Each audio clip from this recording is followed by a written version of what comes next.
Olá, eu sou a professora Daiane Dantas, esse vídeo é sobre a independência do Brasil.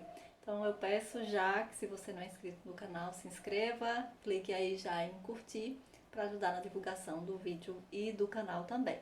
Então não se esquece de, quando se inscrever, apertar aí no sininho para receber as notificações sempre que tiver um vídeo novo por aqui. Então, para falar sobre a independência do Brasil, a gente vai precisar recuar um pouquinho no tempo, né? Não vamos pensar exclusivamente no 7 de setembro de 1822. A gente precisa voltar um pouquinho, porque o pontapé inicial para a independência do Brasil se inicia lá em 1808, com a transferência da corte portuguesa para o Brasil.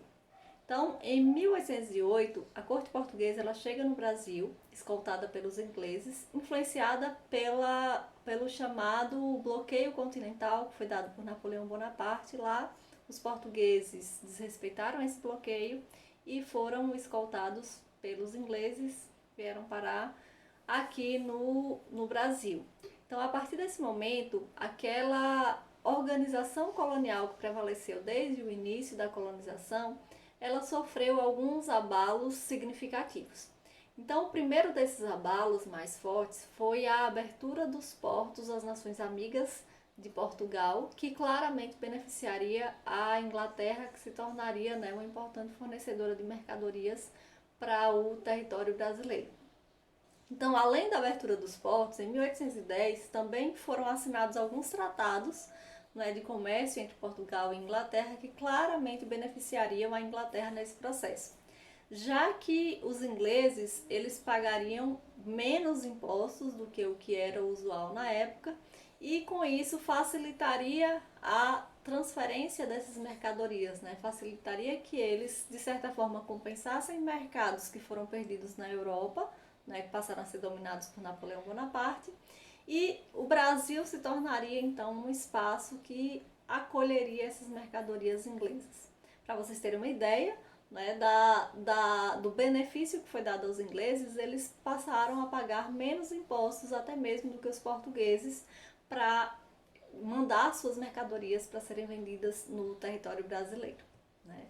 Então, algumas medidas claramente contraditórias foram dadas. Então, a exemplo dessas abertura dos portos, né, dessas mudanças na economia colonial, elas tinham um caráter liberal. No entanto, foram mantidas estratégias mercantilistas com relação a monopólios no comércio. E essas atitudes acabaram atingindo latifundiários e comerciantes brasileiros que não eram ligados a esses monopólios, né, e ficaram descontentes com esse processo de transição. Então, com isso, já começam a se organizar resistências contra a dominação portuguesa no cenário brasileiro. Além dessas mudanças econômicas, algumas mudanças na organização administrativa elas foram tomadas, né? Exemplo disso é que o Rio de Janeiro se torna, né, uma espécie de metrópole, sendo a sede do governo português a partir daquele momento. No sentido de instituições, foram criadas também importantes instituições, a exemplo do Banco do Brasil, que foi criado pela corte portuguesa, né, pelo governo português, com o objetivo de captar recursos para a manutenção do Estado e também para conceder créditos para que os fazendeiros e os comerciantes pudessem ampliar suas atividades econômicas. Outros órgãos importantíssimos foram criados, né, que ficaram até como um legado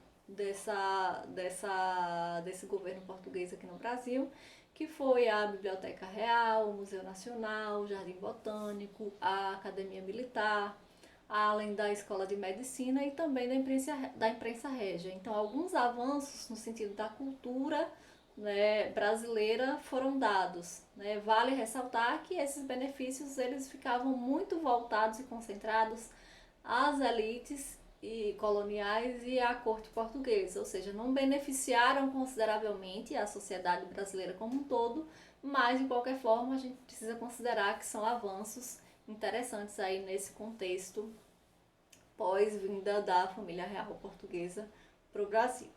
Então, Napoleão Bonaparte foi derrotado em 1815 e com a derrota de Napoleão as coisas começam a se reorganizar lá em Portugal. E os portugueses, então, ficam na expectativa do retorno do rei. Só que esse retorno, ele acaba sendo adiado.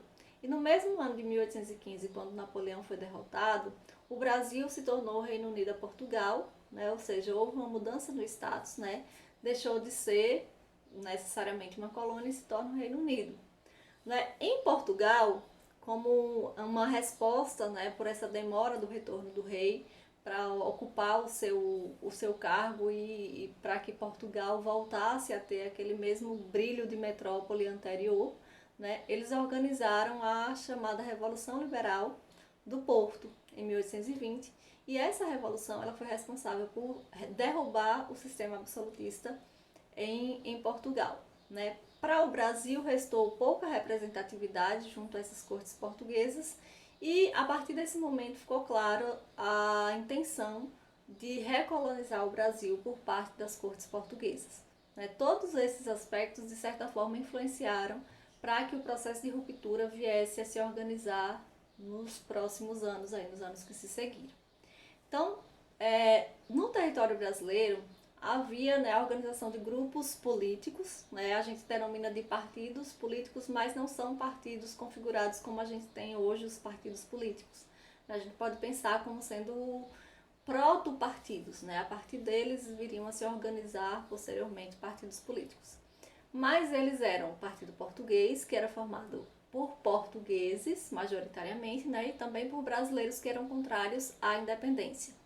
E havia, por outro lado, o Partido Brasileiro, que era formado por uma maioria de brasileiros e também por alguns portugueses que eram favoráveis ao fim das restrições coloniais. Esse grupo ele era liderado por José Bonifácio, né, que foi uma pessoa de grande representatividade política aí nesse cenário brasileiro e também no pós-independência.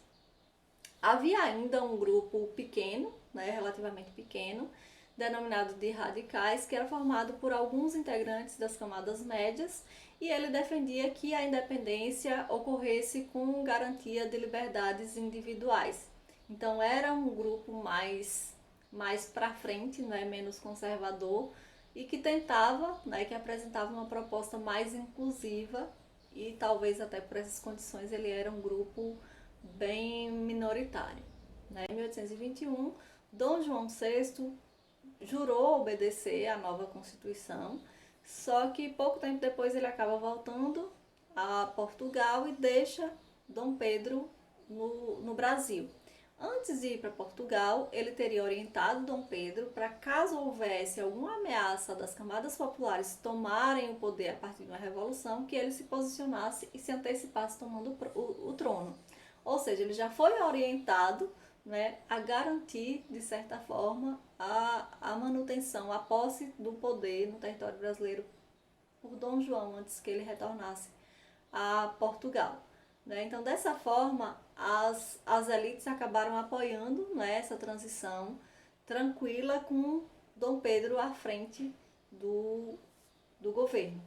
Então, Dom Pedro ele foi apoiado basicamente pelos brasileiros, mas também por alguns radicais, por serem contrários ao processo de recolonização do Brasil, que se mostrava na intenção do governo português.